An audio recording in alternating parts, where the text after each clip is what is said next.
कार्त करता अभ्यास के जुड़वती होत सजान रस्से के आवजात पत्थर पर पड़ते निशान। प्यारे विद्यार्थियों, आज 10वीं क्लास की सामाजिक अध्ययन की कक्षा की ऑनलाइन एजुकेशन में आपका हार्दिक स्वागत है।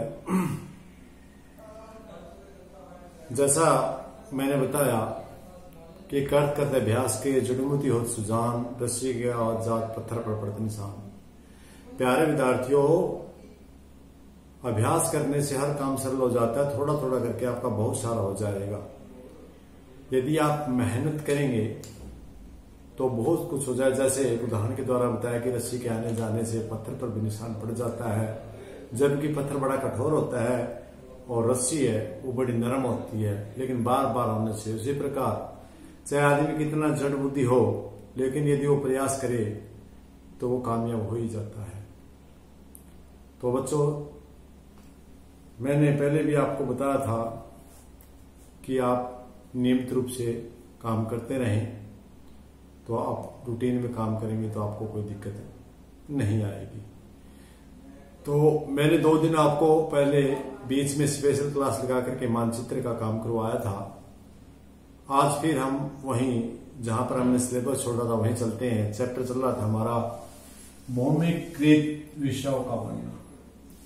इसका पाठ का परिचय है, कुछ प्रश्न मैंने करवा दिए थे और जो आज प्रश्न कर रहे हैं वो अभ्यास का प्रश्न है। ब्रेटन वुड्स समझौते का क्या अर्थ है, या ब्रेटन वुड्स को जोड़ली संतान क्यों कहा जाता है, या जुड़वा बहनें क्यों कहा जाता है। किसी प्रकार भी ये प्रश्न पूछा जा सकता है। बड़ा इंपॉर्टेंट क्वेश्चन है कि ब्रेटन वुड्स है ये। इसको ये समझौता था, इस समझौते का क्या अर्थ समझाना है आपने, क्या अर्थ है, या यूं कहें आप कि जो ब्रेटन वुड्स को जुड़वा संतानें क्यों कहा जाता है, जुड़वा बहनें क्यों कहा जाता है, इसके बारे में आज बात करेंगे। तो हम चलते हैं आज के इस प्रश्न के उत्तर पर। प्रश्न का उत्तर है, जब संसार में द्वितीय विश्व युद्ध हुआ तो उस युद्ध में काफी सारा जान माल का हानि हुई, नुकसान हुआ बहुत सारा। सभी देशों की अर्थव्यवस्था चरमरा गई थी। तो चरमराने के कारण जो औद्योगिक देश थे उनके सामने अस्थिरता की चुनौती पैदा हो गई कि देश को स्थिर कैसे करें। जो देश औद्योगिक देश थे, जिन्हें उद्योग ज्यादा था, उन लोगों के सामने बड़ी समस्या आई। जो विकसित देश थे उन्होंने इस चुनौती को निपटने के लिए, चुनौती से जुलाई 1944 में इस चुनौती से निपटने के लिए अमेरिका में न्यू हैम्पशायर के ब्रेटन वुड्स में एक सम्मेलन बुलाया और इस सम्मेलन में इन सारी बातों पर, अस्थिरता पर, देशों के पूरे देश जो दुनिया के देश थे उन देशों की स्थिरता पर बातचीत हुई, चर्चा हुई। और बाद में इनों का पुनर्निर्माण करने के लिए भी संग हुई, और कि ब्रिटेन में जो युद्ध के दौरान दुनिया के अमेरिका के साथ साथ दूसरे देशों में जो नुकसान हुआ उससे निपटने के लिए एक ब्रिटेन में वुड्स में एक सम्मेलन में IMF का गठन किया गया। इसका IMF का मतलब पूरा इंटरनेशनल मनी फंड, ताकि युद्ध के बाद जिन देशों को नुकसान आया है उनकी अर्थव्यवस्था को सुधारने के लिए धन को जुटाया जा सके, उस कमी क्षतिपूर्ति को पूरा करने के लिए धन जुटाया जा सके, और पुनर्निर्माण के लिए दोबारा से काम चालू करने के लिए WHO का भी गठन किया गया है। 2 संगठन बनाए गए, एक तो क्षतिपूर्ति करने के लिए, धन उपलब्ध कराने के लिए IMF का, इंटरनेशनल मनी फंड का संगठन का किया गया, दूसरा WHO वर्ल्ड ट्रेड ऑर्गेनाइजेशन का गठन किया गया। ये दोनों की दोनों एक सम्मेलन में हुई थी, जो सम्मेलन ब्रिटेन के वुड्स नामक स्थान पर थी। इसलिए ये दोनों उसी सम्मेलन में पैदा हुई। उसी सम्मेलन में इन दोनों संस्थाएं बनाई गई, इसीलिए इसको जुड़वा संतान का नाम दिया गया। ब्रिटेन की जुड़वा संतान कहा जाने लगा।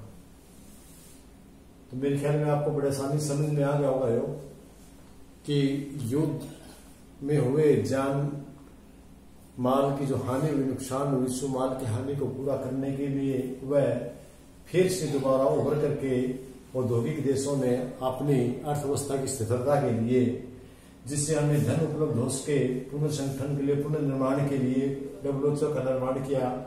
ये दोनों संस्थाएं IMF और WTO ब्रेटन वुड्स की जुड़वा संतानें कहलाती हैं। इसके बाद एक क्वेश्चन और आता है आपका, महामंदी के क्या कारण है? महामंदी कारणों की व्याख्या करनी है।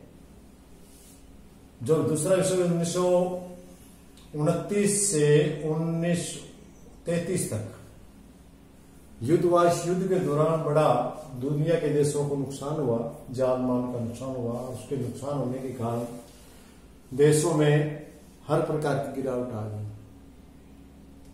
उसके धन में, फैक्ट्रियों में, कृषि में, अलग अलग संस्थाओं में, अलग अलग महकमों में अलग अलग तरीके, अलग अलग असर पड़ा इस पर। एक जैसा असर यानी हर किसी पर असर नहीं पड़ा। जैसे कृषि पर ज्यादा असर पड़ गया तो उद्योगों पर कुछ कम असर पड़ा।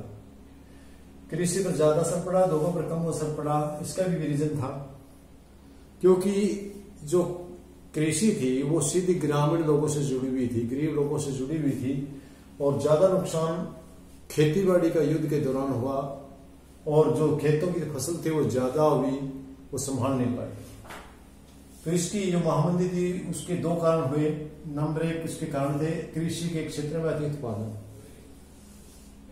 अमेरिका सहित दूसरे देशों में कृषि का उत्पादन बहुत काफी मात्रा में हो गया, जिसके कारण मंदी आ गई। मंदी के कारण बहुत सारी वस्तुएं बेकार में, कृषि उत्पादक पदार्थ बेकार हो, काफी सस्ते होने के कारण बेकार हुए, बिखरे दिए गए, और फसल का मूल्य न मिलने के कारण किसानों की स्थिति दिन प्रतिदिन बिगड़ती गई, और महामंदी की और ज्यादा उन लोगों पर प्रभाव पड़ा। इसके बाद दूसरा इसका एक और कारण था महामंदी आने का। एक तो महामंदी आने का कारण आपको पता लग गया कि कृषि के कारण, कि कृषि क्षेत्र में अति उत्पादन हुआ था। अति उत्पादन के कारण किसानों की दशा और ज्यादा बदतर से बदतर होती गई। उनकी फसलें सही मूल्य न मिलने के कारण उनकी हालत बिगड़ी और मंदी का दौर आया। दूसरा कारण अमेरिका से ऋण का मिलना बंद हो गया। तो जो बहुत सारे देश अमेरिका से ऋण लेकर के, डॉलर ले लेकर के अपना व्यापार, अपना आर्थिक व्यवस्था चला रहे थे, तो उसी दौरान कुछ महामंदी के संकेत, युद्ध के संकेत मिलते ही अमेरिका ने लोगों को कर्जा देना बंद कर दिया। लगभग 1/4 कर्जा ही बाकी रहा था, बाकी कर्जा लोगों को देना बंद कर दिया।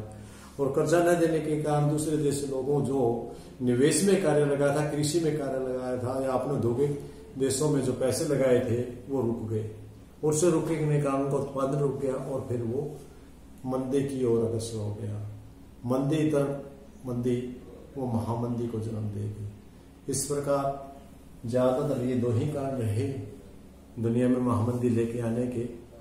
तो दूसरा विश्व युद्ध था, उसके तुरंत बाद ही महामंदी का दौर रहा। तो प्यारे विद्यार्थियों, आज की कक्षा में 2 टिप्पणियां थी, हमने यही की। कल हम आज एक और नए प्रश्न के साथ आते हैं। मैंने पहले ही कहा बेटा, थोड़ा थोड़ा करके बहुत सारा हो जाएगा, छोटी छोटी टिप्पणी करके पूरा काम हो जाएगा। यदि आपने नहीं किया तो फिर आपको मुश्किल हो जाएगी, काम बहुत सारा हो जाएगा, आपसे नहीं होगा। वही बोले वाली बात है, मैंने बताया था कि यदि आपको एक बोरा गेहूं का उठा के दे दिया जाए 1 क्विंटल का, तो आपसे नहीं चलेगा। लेकिन आपको ये कह दिया जाए कि आप हर रोज 1-1 किलो लेके जानी है, तो आप 100 किलो गेहूं ऐसे ले जाएंगे चुटकियों में, और आपको पता भी नहीं चलेगा कि वो बोरा गेहूं का कब चला गया। लेकिन यदि आप इकट्ठा करते रहे कि आज नहीं के लेके जाऊंगा, कल लेके जाऊंगा, परसों लेके जाऊंगा, तो नहीं होगा। किसी ने सच सीखा है, आज करे काल करे सो आज कर, आज करे सो पले में परले होगी, बहुरी करेगा काम। बेटा कबीर साहब ने भी कहा कि अपना काम तुरंत कर लेना चाहिए, आगे का कोई पता नहीं। तो अपना काम तुरंत उठाइए और काम करना शुरू कर दिए। इन शब्दों के साथ आपका क्लास 10 करने के लिए बहुत बहुत धन्यवाद।